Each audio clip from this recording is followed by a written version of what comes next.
Era una cálida noche de junio en 1959, del tipo que hacía que la pequeña ciudad de Alberta se sintiera segura. Stettler era el tipo de lugar donde la gente dejaba las puertas sin cerrar, donde los niños andaban en bicicleta hasta el atardecer, y donde nadie esperaba que el horror viviera justo en la calle de al lado. Pero dentro del garaje de la casa de la familia Cook, bajo el suelo de concreto y las herramientas manchadas de aceite, había un secreto enterrado en el pozo de grasa, algo tan grotesco, tan inconcebible, que rompería para siempre la ilusión de seguridad. 7 cuerpos, una familia, apuñalados en su sueño. Los adultos habían sido baleados a quemarropa con una escopeta de doble cañón. Los niños fueron golpeados con la parte roma del arma. Sus pequeños cuerpos, vestidos con pijamas, se doblaban juntos como muñecas rotas en el pozo. Y en el centro de la tormenta estaba Robert Raymond Cook, el hijo mayor,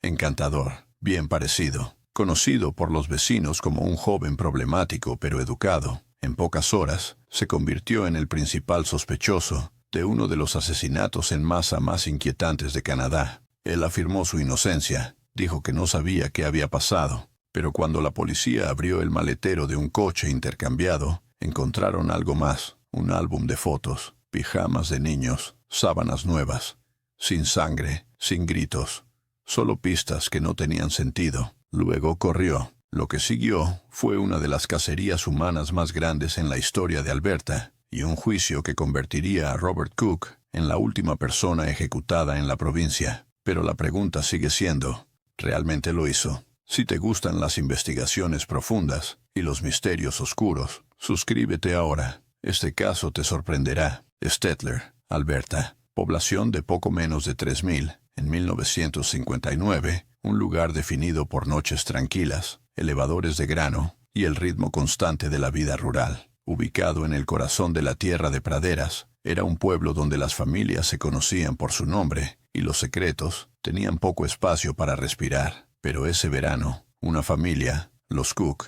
desaparecería del paisaje de una manera que nadie podía comprender. Raymond Cook era un hombre trabajador, de 53 años, empleado en la construcción y conocido por su actitud seria. Se había vuelto a casar después de la muerte de su primera esposa, y con su segunda esposa, Daisy, de 37 años, tuvo 5 hijos más. Vivían en una casa modesta, en una calle tranquila. Su garaje también servía como taller, el tipo de lugar donde un hombre podría jugar con un motor hasta altas horas de la noche. Los niños, Gerald, Patrick, Christopher, Kathy y Linda Mae, tenían entre 9 y solo 3 años, ojos brillantes, enérgicos y profundamente queridos por maestros y vecinos. Llevaban pijamas a juego, tenían rutinas los sábados. En muchos aspectos, eran la familia canadiense ideal de la posguerra. Pero luego estaba Robert, nacido el 15 de julio de 1937 en Hanna, Alberta. Robert Raymond Cook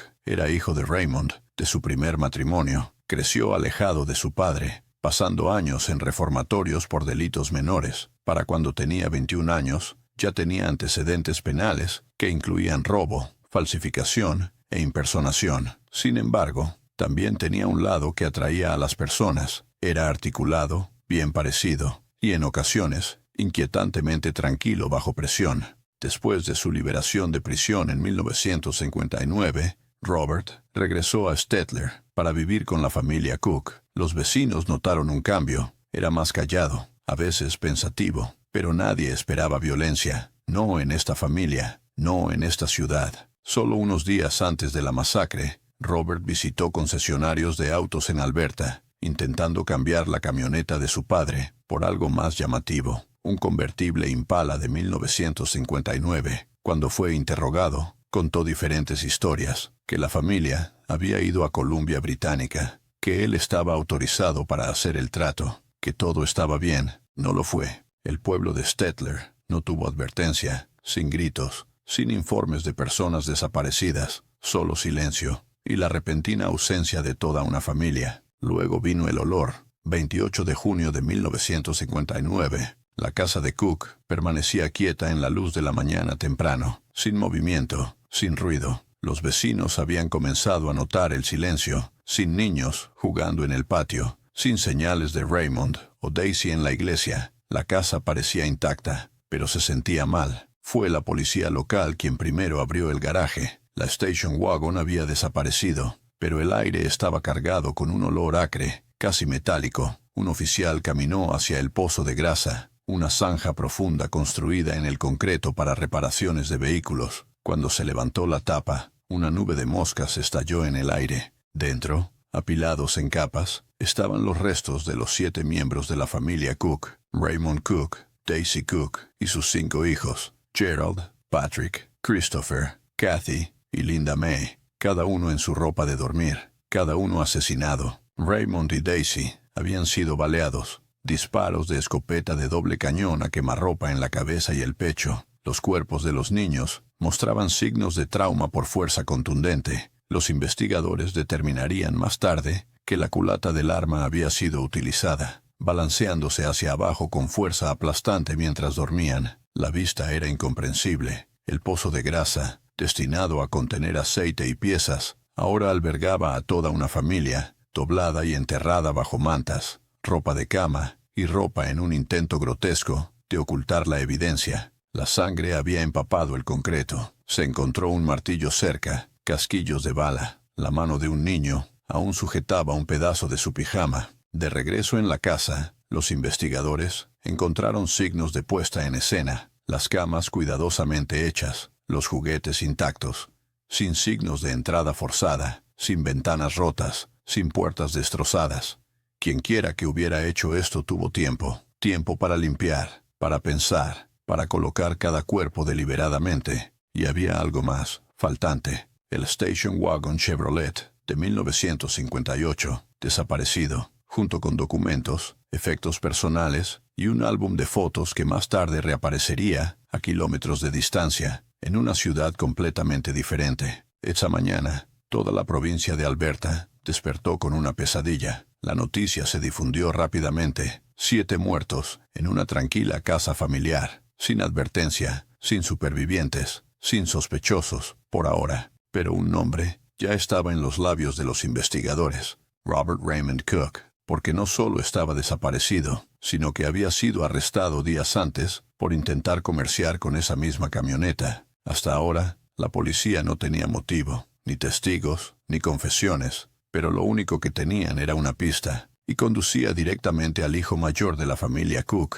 Comenzó con confusión, luego sospecha, y finalmente, horror. Antes de que los cuerpos fueran incluso descubiertos, Robert Raymond Cook ya estaba en la radar de la policía. Días antes, había sido arrestado en Edmonton por fraude. El cargo: intentar intercambiar la camioneta Station Wagon Chevrolet de 1958 de su padre por un convertible Impala 1959, completamente nuevo. El concesionario de autos era escéptico. El joven que estaba frente a él, vestido con cuidado y hablando con confianza, afirmó que su familia se había trasladado repentinamente a Columbia Británica y que él estaba autorizado para hacer el intercambio. Pero cuando el concesionario pidió contacto con el dueño del vehículo, Robert vaciló. No había dirección, ni carta, ni número de teléfono, solo un álbum de fotos, algunos pijamas y sábanas frescas en la parte trasera del coche Station Wagon.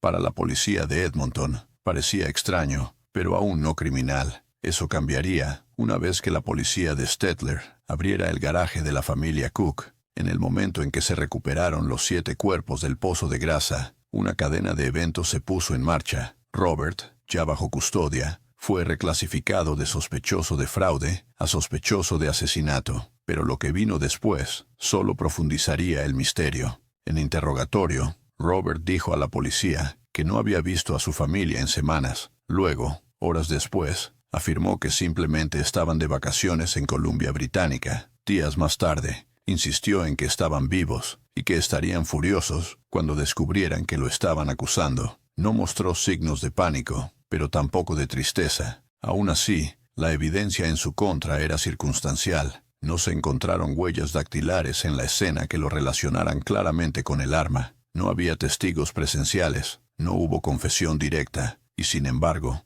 todas las señales apuntaban hacia adentro. Fue la última persona conocida en verlos con vida. Había intentado tomar el control de la propiedad de la familia, y lo que más lo condena, huyó. El 11 de julio de 1959, mientras esperaba una evaluación psiquiátrica en la institución mental de Ponoka, Robert escapó. Fue un movimiento coordinado y calculado. Se escapó de la instalación por la noche, desapareciendo en las oscuras tierras agrícolas del centro de Alberta. Lo que siguió fue una de las cacerías humanas más grandes que la provincia había visto. Se movilizaron más de 100 oficiales de la Real Policía Montada de Canadá. Los helicópteros surcaron los cielos. Los perros policías inspeccionaron entre la maleza espesa y el bosque denso. Recibieron pistas de pueblos cercanos. La gente cerró sus puertas por primera vez en años. Durante 8 días, Robert evitó ser capturado. Luego, cerca de la pequeña comunidad de Bashao, a solo millas de la casa de su familia, fue encontrado, agotado,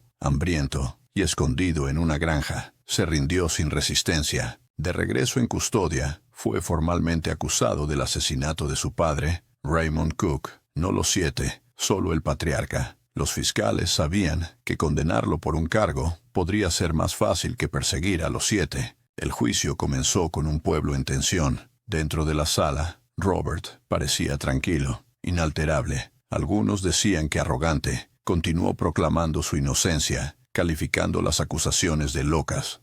Su abogado defensor, David McNaughton, basó su argumento en la duda. Sostenía que la evidencia de la fiscalía era, en el mejor de los casos, circunstancial, que Robert mostró una verdadera conmoción al enterarse de la muerte de su familia y que nunca se había vinculado de manera concluyente un arma homicida con él. Pero el jurado lo vio de manera diferente. En noviembre de 1959, Robert Cook fue condenado por asesinar a su padre y sentenciado a muerte. Luego, vino un giro. La condena fue revocada en apelación debido a un error técnico en el proceso judicial. Se ordenó un segundo juicio, pero esto conduciría al mismo resultado, culpable. Sería colgado en la cárcel provincial de Fort Saskatchewan el 15 de noviembre de 1960. A medida que se acercaba la fecha, surgieron protestas. Los partidarios de Robert argumentaban que Alberta estaba a punto de ejecutar a un hombre, basándose en suposiciones, no en hechos. Los psiquiatras debatían si Robert padecía un trastorno disociativo, sugiriendo que podría haber reprimido recuerdos o tener una claridad mental fracturada. Incluso ahora, décadas después, esa pregunta persiste en el récord.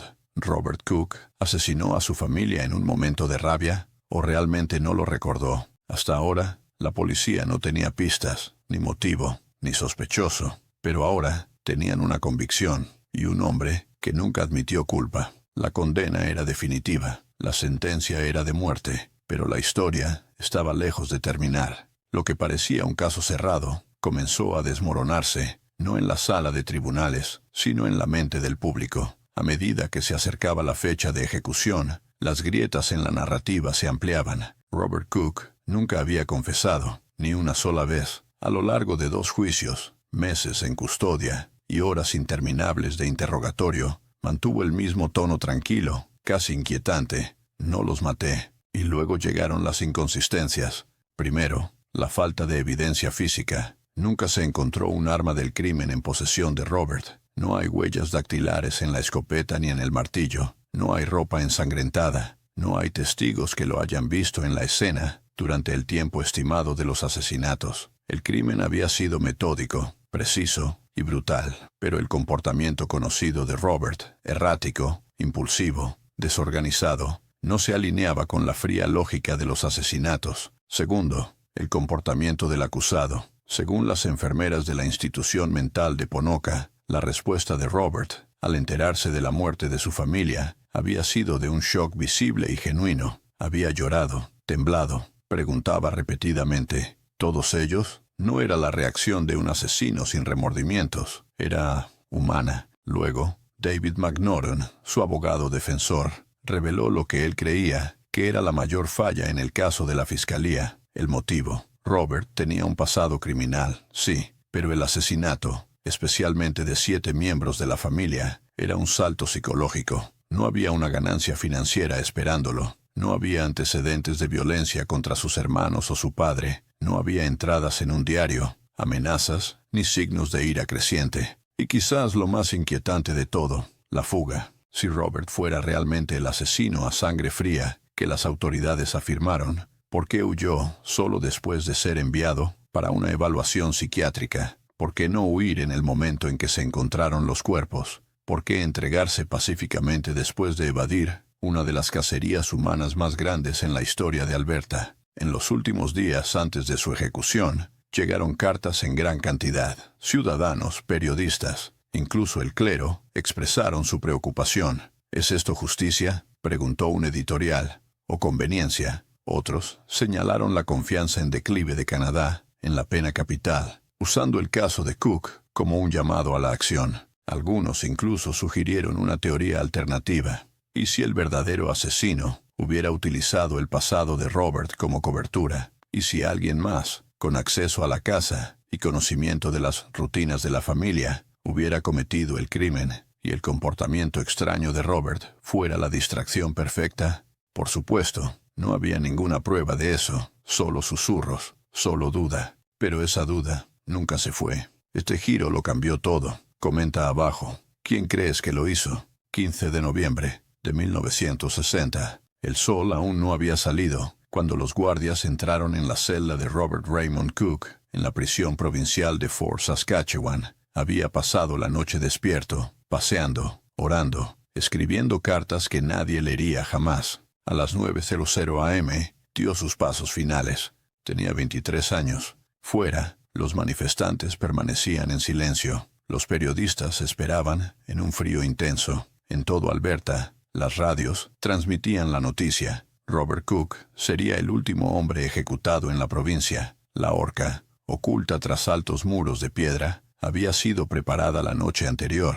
Se le ofreció una venda. La rechazó. Cuando le pidieron sus últimas palabras, Robert habló con claridad. «Soy inocente. No tengo malicia hacia nadie. Estoy listo para morir». La trampilla se abrió. La cuerda se rompió con fuerza. Terminó en segundos. Pero fuera de esos muros, nada había terminado. El juicio había concluido. La sentencia se había ejecutado. Pero para muchos quedaban preguntas. ¿Por qué no había confesado, incluso en su último aliento? ¿Por qué nunca se consideró seriamente a un segundo asesino? ¿Por qué los asesinatos eran tan precisos, tan brutales, pero sin ninguna confirmación forense de la participación directa de Robert?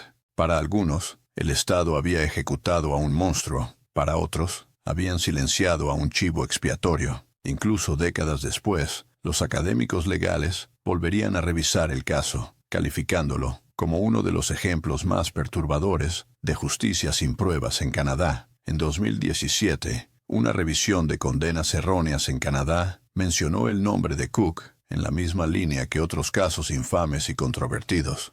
Siempre con la misma advertencia: nadie sabe con certeza, nadie lo hará. La última persona conocida que vio con vida a la familia Cook fue ejecutada. Las últimas palabras pronunciadas fueron de inocencia, y el garaje en Stettler, donde se quitaron 7 vidas, finalmente fue demolido. Pero la mancha nunca desapareció. En la tranquila ciudad de Stettler, Alberta, los ecos de la masacre de la familia Cook nunca se desvanieron por completo. Los vecinos que una vez compartieron cenas dominicales con los Cook dejaron de hablar de ese verano. Los niños que habían jugado con Gerald, Patrick y Christopher crecieron bajo la sombra del crimen. La casa de los Cook fue vendida, el garaje demolido, y sin embargo, el espacio donde alguna vez estuvo, la fosa de grasa, permaneció intacto, como una cicatriz debajo de la superficie. Para el sistema de justicia, el caso Cook se convirtió en un punto de inflexión. La ejecución de Robert marcó el fin de una era. En los años posteriores a su muerte, estalló un debate nacional sobre el uso de la pena capital en Canadá. Los críticos señalaron el caso Cook como un ejemplo sombrío de justicia irreversible, aplicada en un terreno incierto. En 1976 se abolió la pena capital por delitos civiles en Canadá. Su abogado,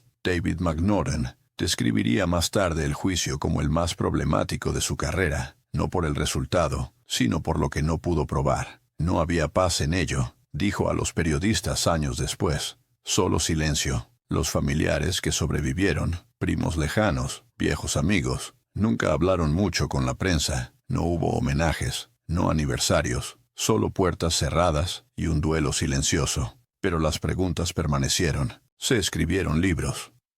Se produjeron documentales. Cada relato añadía una nueva duda o un nuevo horror. ¿Era Robert un asesino frío y calculador, manipulando tranquilamente el sistema legal, o un hombre mentalmente fracturado, arrastrado a una tragedia que no podía controlar? Un detalle, a menudo pasado por alto, todavía estremece a quienes estudian el caso. En el álbum de fotos encontrado en el coche intercambiado, el que Robert había llevado consigo, había una foto de toda la familia, sonriendo en el patio trasero. Él lo había llevado consigo, incluso mientras corría. Algunos dicen que se hizo justicia. Otros dicen que el verdadero asesino nunca fue encontrado. Robert Raymond Cook murió con una soga alrededor del cuello y un secreto en su silencio. Nunca confesó, nunca explicó, y con él, la verdad también pudo haber muerto. En las décadas desde entonces, la familia Cook se ha convertido en algo más que una tragedia. Se han convertido en una historia de advertencia, de confianza, de justicia, de cómo una sola noche puede destruirlo todo, y de cómo un pueblo, una provincia, incluso un país, puede cambiar para siempre por el peso de una pregunta sin respuesta. ¿Qué sucedió realmente dentro de ese garaje? Suscríbete y mira nuestra próxima historia, una aún más oscura que esta.